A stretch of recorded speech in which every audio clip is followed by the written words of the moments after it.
Hi అండి. ఈరోజు వీడియోలో చికెన్ బోనా మసాలా ఎలా చేయాలో చూద్దాం. ఇది చాలా టేస్టీగా ఉంటుంది. సెమీ గ్రేవీతో వస్తుంది. రోటీ రైస్లోకి బాగుంటుంది. రసం కాంబినేషన్లో కూడా తీసుకోవచ్చు. తప్పకుండా ట్రై చేయండి. అరకిలో చికెన్ సాల్ట్ వాటర్ వేసి బాగా కడుక్కున్నాక ఒక నిమ్మకాయని తీసుకుని రసాన్ని ఇందులో వేసుకోండి. ఒక స్పూను అల్లం వెల్లుల్లిపాయ పేస్ట్ వేసుకుని కొద్దిగా సాల్ట్ వేసుకుని అర స్పూన్ పసుపు వేసుకుని గరిటెతో అయితే బాగా కలవదు కాబట్టి చేతితోనే బాగా కలుపుకోండి.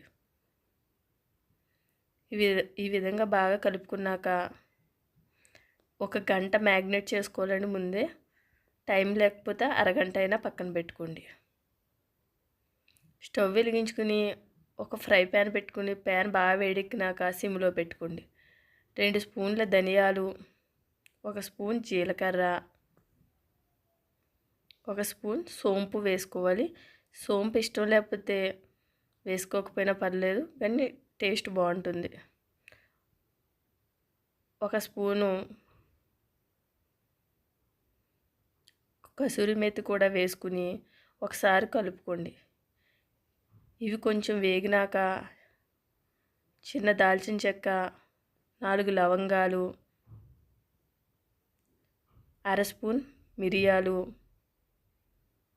2 ఇలాచీలు వేసుకుని ఒకసారి కలుపుకున్నాక ఇవి కొంతసేపు వేయించుకోండి. ఇవి బాగా వేగినాక స్టవ్ ఆఫ్ చేసేసి చల్లారినాక ఒక మిక్సీ గిన్నెలోకి తీసుకుని 2 స్పూన్ల కారం వేసుకోండి. ఈ కారం ప్లేస్లో కాశ్మీరీ చిల్లీ పౌడర్ కూడా వేసుకోవచ్చు. అది బాగా కలర్ వస్తుంది. నేను నార్మల్ కారం వేసుకున్నాను. 2 స్పూన్లు కారం వేసుకుని కొద్దిగా సాల్ట్ వేసుకోండి. ఆల్రెడీ చికెన్లో వేస్తాం, ఈ పౌడర్లో వేస్తున్నాం, మళ్ళీ కూరలో కూడా వేస్తాం, అందుకు తక్కువ వేసుకోండి. ఇది ఫైన్ పౌడర్లా చేసుకోండి. ఈ విధంగా చేసుకుని పక్కన పెట్టుకోండి.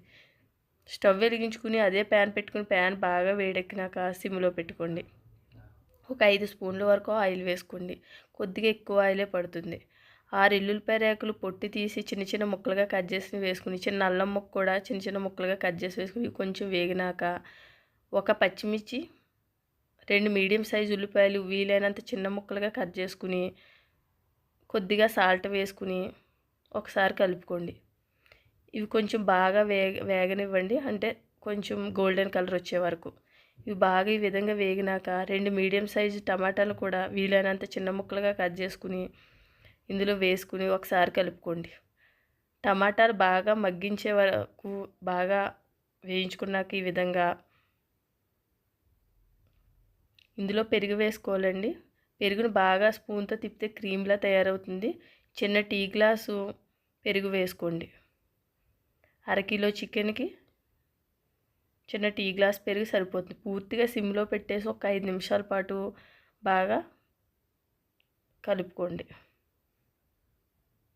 ముందుగా మసాలా రెడీ చేసుకున్నాం కదండి, అది పూర్తిగా ఇందులో వేసేయండి. ఈ మసాలాతోనే చికెన్కి టేస్ట్ వస్తుంది. మసాలా మాడిపోయే అవకాశం ఉంది కాబట్టి సిమ్లో పెట్టుకుని ఒక 2 నిమిషాలు మాత్రమే బాగా కలుపుకున్నాక ముందుగా మ్యాగ్నేట్ చేసుకున్న చికెన్ ఇందులో వేసుకుని మంట పెద్దగా పెట్టుకుని ఒక 5 నిమిషాల పాటు బాగా కలిసేలా ఇలా వేయించుకోండి. ఇలా బాగా కలిసినాక మూత పెట్టేసి సిమ్లో పెట్టండి. సిమ్లో పెట్టుకుని మధ్యలో మూత తీసి కలుపుతూ ఒక 20 మినిట్స్ అయినా బాగా వేయించుకోండి. ఇలా నేను మధ్యలో మూత తీసి చూపిస్తున్నాను. ఇలా ఆయిల్ అయితే పైకి వచ్చేస్తుంది, ఎందుకంటే పెరిగేసాం కాబట్టి. ఇలా ఒక 20 మినిట్స్ వరకు పడుతుంది. మధ్యలో మూత తీసి బాగా కలుపుతూ ఉండాలి. ఇలా రెడీ అవుతుంది.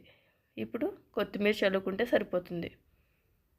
ఇది చాలా టేస్టీగా ఉంటుందండి. ఈ గ్రేవీ చాలా బాగుంటుంది. తప్పకుండా ట్రై చేయండి.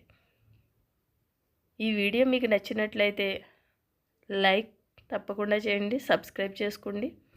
లైక్, సబ్స్క్రైబ్, కామెంట్ చేయండి. Thank you for watching. Bye bye.